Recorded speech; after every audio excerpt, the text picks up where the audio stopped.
once again, pulmonary embolism, deep vein thrombosis, and all other things that are related to the vaccine, those things are actually possible. Now, the yellow card system in this country, I'll tell you, I have lots of friends who are doctors, insiders in different hospitals in this country. Let me tell you something. Look, listen. Well, they're going to lose their job. But let me tell you something. No one's going to do that. I've lost 2 jobs. No, let me tell you something. I've lost 2 jobs, let me tell you something. honest. Look, the yellow card system itself is not being done properly. So when someone comes in with one of these side effects after having a vaccine, it's not always the case that that's going to be recorded, number one. So the doctors are not going to always say it. So we have suppressed statistics as to what is actually going on. Even by the way, even the suppressed statistics that we do have, that the government is admitting to, they're saying what, 1,000 people died. That's no joke. For people that are under 1,000 people, but that's a suppressed statistic. We know that's not something. And they manipulated the statistics they used to convince everyone to do this. There's a book called How to Lie with Statistics, which everyone should read, and you can relate it completely to what's going on now. And what do you think about them wanting to vaccinate children? I think it's an abomination. Unbelievable. It's an abomination. Do you know? Let me tell you something. Let me tell you something. Right? We talk about Afghanistan and the Taliban. No. Let's bring up. We're talking. Neither am I. Quite frankly, I don't speak the language. I don't know. I've never been there myself. But whatever.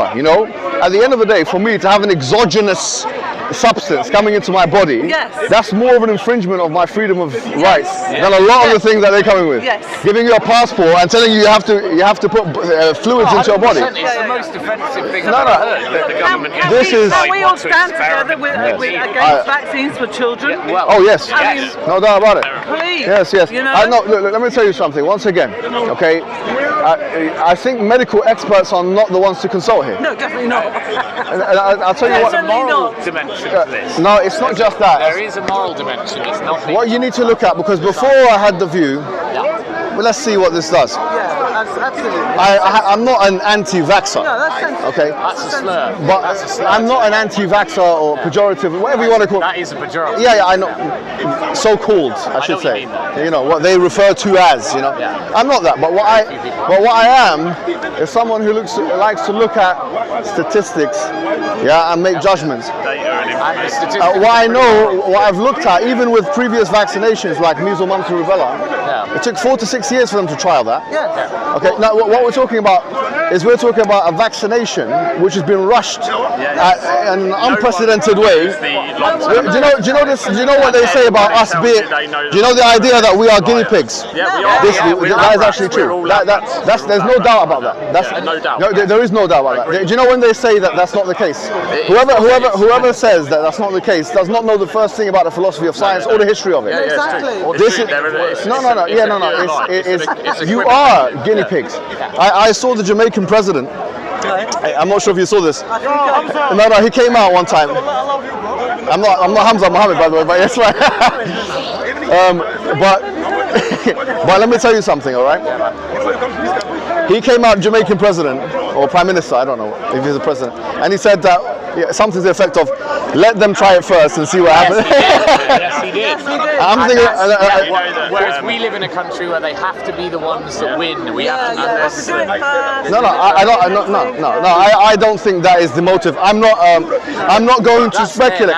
That's the narrative. But do not forget, Pfizer and AstraZeneca, they make a lot of money. They do.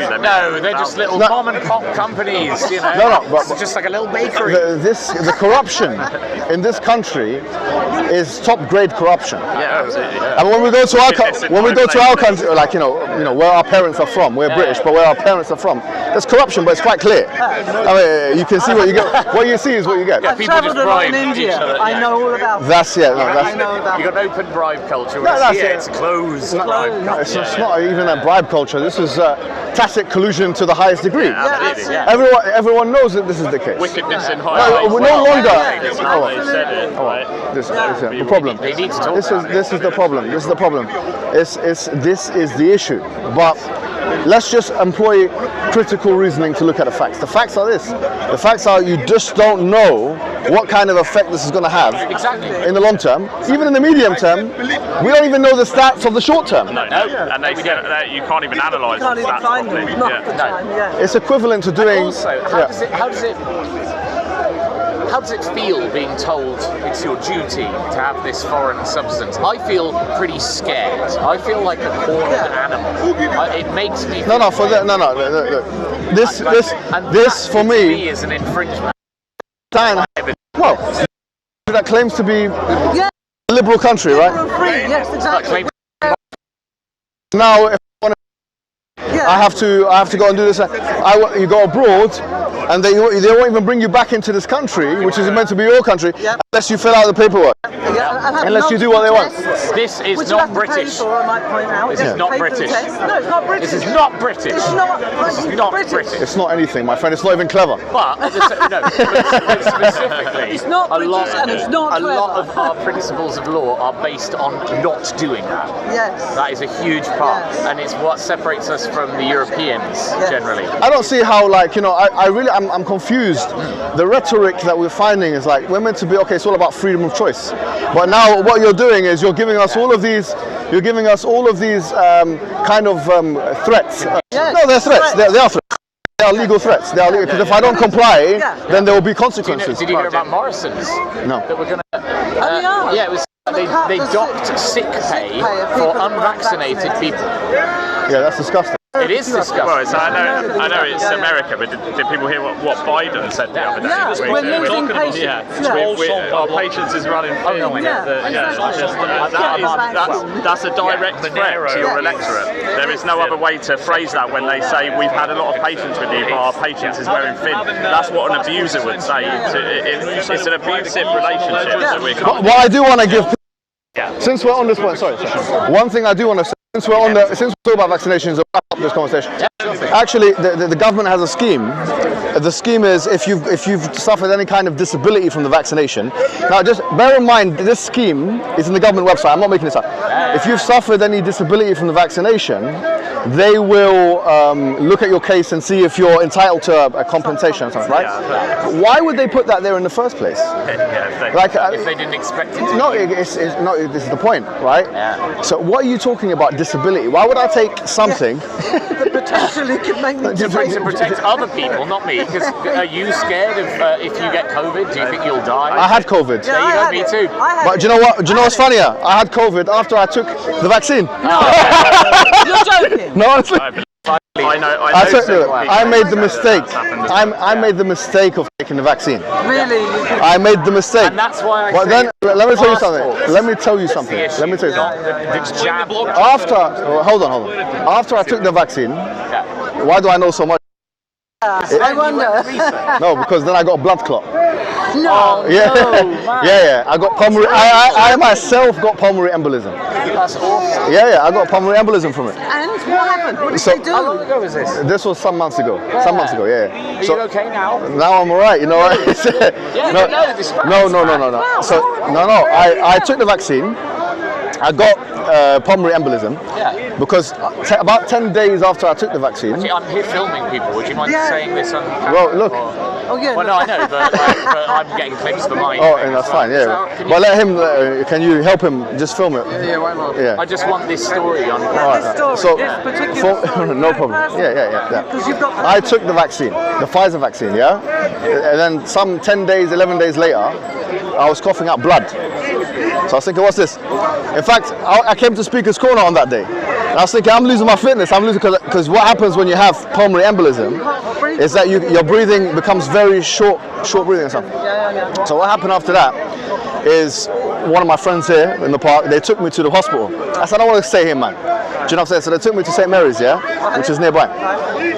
And we done a blood test. Well, you know, they do something called a D-dimer, which is like so I done the D-dimer, blood test, and they said that you can't leave the hospital. I said, what's going on? They said, you've got a blood clot. I said, come on, man, I want to go home. I won't waste my time. So what happened after that was they said, okay, they looked at it, and I had what you call lung infarction as well. Right. So what happens is when you get a pulmonary embolisms are blood clots in the lung. Yeah, there are 3 different arteries. You know, so you call the segmental arteries, the subsegmental arteries, and then you got the pulmonary artery. Yeah, the segmental artery is like the medium one. The subsegmental is the smallest one. The pulmonary artery is like the thickest one. If the blood clot goes through the pulmonary artery, it kills you. This is sudden death. It's sudden death, yeah. So what happened was, my one was in the segmental artery. So it's not. So you got your pulmonary artery, you got segmental artery, and then you have the sub-segmental artery. My blood clots, because there was many of them, yeah. It came through the segmental artery, yeah. So what it is that they they done a MRI and a CT scan, I should say, yeah. And they saw that so what happens when you have pulmonary embolism is lung infarction is basically when you have death of the lung. So my left lung basically died, part of it, and it doesn't come back to life. It's permanent damage. It's permanent damage. It is permanent damage. Wow. Now the thing is, when I was speaking to some, because I went to more than one hospital, because I had more than one episode, yeah. I spoke to a few people, and from the doctors they're telling me that, yeah, do you know what, people die from this at your age. And with me, I insisted the guys knew me in the hospital, whatever, they done the yellow card, yeah, which is to say that they reported it, that I had what you call an unprovoked situation. But a lot of times it's not the case. Look, I'm 29. I'm 29 years old. 29, yeah. For me personally, I took the vaccine. I was not, I was not erring in the side of caution from that perspective, but I regretted it. Now I'm getting messages on my phone saying take the second dose. So, okay. Hey, and if you don't take the second dose, what's going to happen? That you got all these consequences. And genuinely, I've taken the vaccine as per the recommendation of the government, done what every law-abiding citizen is meant to do. 10 days later, I was on the brink of dying in a hospital, coughing out blood and couldn't breathe. And then let me tell you the truth, yeah, to further the story. After that, they put you on opioids like morphine and stuff like that. Because what it is, it's very sudden and shocking pain, isn't it? It's like stabbing pain. When you breathe in, it's anyone who's been through it will know what I'm talking about, with pulmonary embolism and lung infarction, yeah. So after that, because I didn't realize, never taken that much opioids in my life. I have taken opioids before for other things, but when we're talking about like 400 milligrams, yeah, we're talking about, I was taking morphine, oxycodone, and tramadol. Yes. So this is basically like, do you know what it's like? It's like taking heroin. Absolutely. It's the same as taking heroin. Absolutely. I'm feeling good. I went online a couple of times, but people will know that I went online on Twitter and stuff like that. I made a fool out of myself a couple of times. This was something, some time ago, some months ago. No, this is not an addiction. This was because there's a difference between addiction and dependence. So I had dependence in it. So what it was is that I didn't feel like I need to get off the drug. I didn't feel like I needed the drug, but if I didn't take it, I'm going to get pain. That's how it is. And it's excruciating pain. You can't sleep, you can't do nothing, So what it is with opioids is that when I took it for, as long as I took it for, I built a heavy tolerance. So what I'm thinking, all of a sudden I'm thinking I don't want to take these drugs no more, yeah? So I said, okay, I'm going to stop. Did you stop, like? Yeah, remember, I don't know nothing, innit? I don't know anything. Cold turkey. Cold turkey. I walk in the street, I start shivering. What's going on here? So what happens is you have withdrawal impact. So I had withdrawal for some time. I realized now you have to taper down, whatever. I'm thinking all of this, because of the vaccination. Now, I don't have anything in my blood that predisposes me to this. I don't have any of the what you call the things that provoke the hematology, if you like, yeah? I don't have anything like that. So for me, after that experience, I thought there's a reason for this. The reason for me having this experience, as a public figure especially, is so that I can relay it back to my community. Wow. If I went through this experience, because in the beginning, I'll be honest with you, right? I was listening to debates. I didn't know whose side to take. I'll say it one more time. I'm not an anti-vaxxer per se. I don't subscribe to a particular conspiracy, if you want to call it that, right? But I have first-hand experience, and because of that first-hand experience, I've seen people like me that my age that perished from taking this vaccination. Now, I'm really sorry, but when the government is pushing something like that down people's throat, they don't know what the consequences of that are. They don't. They do not know. They are not historians of science. They are not philosophers of science. And by the way, they are philosophers and historians of science will probably be, like I said before, they'll be better off in terms of qualification telling us about the history of vaccines and how they've affected people than scientists. Because the truth of the matter is, scientists, what do they know?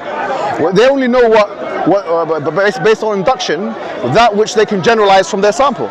But the sample is not good enough at the moment. This is basic science, a scientific method. I don't need intense, sorry to say, scientific knowledge or knowledge of chemistry here. I just need to have common sense. If the scientific method is predicated on induction, that's how it works. The sample is not strong enough. But now they're coming out, the MP, and telling people. I'm thinking, when I saw that, I was thinking, come on, man. You're telling people now. I'll tell you the reason why I didn't tell anyone until now. Is this the first time? Yeah, it's the first time I told. Talking about this. Wow. I'll be honest, I don't tell people I've got a lot of enemies. When I'm not, I know who you are. when I'm not 100%, I don't ever tell. When I'm not 100% physicality, I don't ever tell anyone that. I only ever tell someone when I'm invulnerable. I don't tell people when I'm ill. I'm sick. I don't. The world don't need to know when I'm sick and ill, especially my enemies. Now I'm invulnerable. I can tell everyone, right? But the problem is, Visor. I tried to send them email. Listen, no, honestly, I said to them, look. Your duty is a religious. No, honestly, listen. I said to them, give me £2 million. Too right. No, I just thought, why not? Give it a try, innit? Otherwise, I'm going to expose you. You don't know if you don't. Whatever, you know. It's worth a go. They sent. They said. Do you know what they sent me? They sent me back that letter from the government website, telling me, oh, you know, you can fill out a disability thing. Yeah. But they're telling me I could do disability living allowance. It's called PIP. I said, I'm not going to do PIP. Take money from the taxpayer. Yes. Yeah, I don't. Why should I? I don't want to PIP. I don't want a PIP. It's the same. Do you get me? I'm not going to take it. No. I want to work. So when I told the what do you call it, vaccination guys, I done my thing. I should be getting some money back, right? Yeah. Now look at what happened to the vaccination. I got a letter back saying they didn't say you're not eligible, but they said you're looking at your case or whatever. It's been a long time ago. So all of this, even the scheme that they have in place, Even that doesn't work. Even that doesn't work. Yeah. And let me tell you something. I got COVID. Do you know when? After I took the vaccine. After. So there's inefficacious vaccine. Ineffectual vaccine. Yeah, it doesn't. For younger people, it can cause death. It can cause death. No, let's just call it what it is. It can cause death. It has caused death. But when I was in a hospital, more than one hospital, they were telling me people your age died. Yes. That's what they told me. Yes, I'm thinking, why don't we know about this? This is unfair that you're not given two sides like this. It's beyond unfair. It's evil to hide this information from the public. It is evil is the only word that works. I'm telling you, bro. It's diabolical. Yep. It's megalomaniacal. It's a good word. It's abominable. It's condemnable. It is all the superlatives. Unfair is not strong enough. It is all of the superlatives, okay? Now, what I'm saying is that the government doesn't know what it's doing. It's proven its incompetence. And what we need is more criticality. If you're working for the NHS, okay, let me say, sorry, if you're working for the NHS, don't just read from the hymn sheet. Do you know what I'm trying to say? It's total party line. These are the people that are making the rules for what the public can do that can be deemed responsible, right? They decide. Listen, the right thing to do. Sorry. They decide what is responsible behaviour, right? We can only have so many people at a funeral. You can only have 30 people at a funeral. You must wear a mask everywhere, right? But the people that are telling you to do this have been proven to be acting completely irresponsibly, right? And there's hypocrisy. And they've proven many times in history that they're untrustworthy. We know they're untrustworthy. Take them seriously. Look, let me tell you something. When this thing first came out, I was one of the first members of the community to say, stick by the guidelines. Right. And by the way, even now I say, look, at the end of the day, I'm not saying COVID doesn't exist. I'm not saying that stuff. It does. I'm not saying any of these things. I'm not qualified to say that. I'm not negating or affirming. Other threats. But what I am saying is this, is that genuinely, usually I'll be honest, an illiberal case. Like, I am opponent to philosophical liberalism. Yeah. I'm not. So are we. No, but within reason. But let me tell you something. Usually I am making an illiberal case. Like I'm making a case against liberalism as a philosophy. Yeah. But I actually say, me as somebody who's coming from a completely different paradigm, the way that the governments in the West have reacted to COVID is entirely, it's not just illiberal. It's not just illiberal. It's entirely rash. It's unfathomable. I don't understand it. I don't get it. I don't understand it. It reeks of a global cabal. You can't do this. Yes, Yeah. it does. But so genuinely. It is authoritarian. So what? Yeah. Authoritarian. But not in a way you would ever approve of. That's the point. Listen, we're talking about the government is making a deep utilitarian case that for the greatest use children as human shields. for the elderly or whatever it may be, or for the elders. Now, all of this kind of reasoning, I'm sorry, is completely unjustifiable. It's demonic. Yeah, it's unjustifiable. It's from below. So in some therefore, I will say this. I will say I'm not saying to anybody. I'm not saying don't take vaccines. I'm not saying that. It's up to you what you want to do with your life. Yeah. I'm not going to tell you what to do. Honestly, this is genuinely as a personal decision. Yes. But what I am going to say is, from my experience as a 29-year-old, when I took that vaccine, 10 days later, they were telling me we need to see for the first 5 days whether you're going to survive or not. That's what they told me. Yeah. And you had no... And That's you don't what they want told me. anyone else to go through. No. For me, I was ready. Well, okay, but why you am I? wish it. I wouldn't want No, I don't know. I was a bit ready, you know. I done my will actually. I had my will already in place, but you have to make sure, by the way, you have a will. You know, your will has to be ready. You know, the Muslim community, especially. No, you got to be ready to die. You know, if you're not ready to die, you're not living. But you have to die for something, and that's not an okay thing to die for. No, I'm not saying you should die for that nonsense. Exactly. No, of course not. No, of course not. But I'm just telling you my perspective. I was ready, but then I thought to myself, genuinely, they should have told me this. I felt betrayed by the government. You were not given I felt betrayed by the government. consent. It is all No one told me about this. Informed I didn't know anything about this. consent. Did not know anything about this. Everyone needs to know the risks and actually the data of adverse effects that have already happened. Yes. It is in the public interest, it's in the public good. Well, to be honest, they're all being coerced anyway. You took it because you were told it would protect the community, not yourself. Look, bro, I'll be honest with you. For selfish reasons. I didn't. I took it. I took it. Yeah, my family, my mother, these kind of things. Exactly. You know. But now I say, natural immunity is not a myth. No, It's and they are immunity deniers. The way that they call other people. it's not a myth. Anti-vaxxers. I They are honestly- immune system deniers. I'm 68 years old. I got COVID. No way. I thought you were 75. I'm joking. I got COVID in December 2019. Yeah. So badly Yeah. that I was actually hospitalised. You Really? know, I couldn't breathe properly. Did they put a machine and stuff? No, but Okay. This man had one as well. Anybody had ever heard of COVID? It was the very end of 2019, right? Yeah. So it had already reached Britain, but nobody was talking about it, nobody knew what it was. I had the exact symptoms. I couldn't breathe. Terrible dry cough.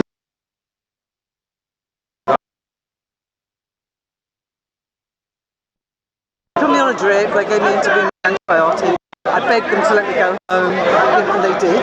And they put influenza type A on the discharge sheet. Oh wow. Influenza type A, but it was COVID. Right. Because it was exactly the symptoms. Wow. So I got over it. So back then I was 67. You know, so a 67-year-old. Yeah. Can you imagine? I got over it. You know, it was horrible.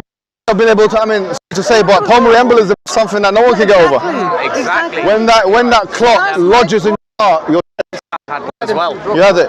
You had it too. April, I was double vaccinated with AstraZeneca. Yes. They didn't tell me the side effects. Come closer. Yeah. And what ended up happening is half of my chest ended up having a blood clot. Yes. And there was like, oh, it's to do with your own people sickle in the cell. heart, Well, it's to do with the vaccination, what triggered it. And I was in hospital for 2 months with the same thing, opioids.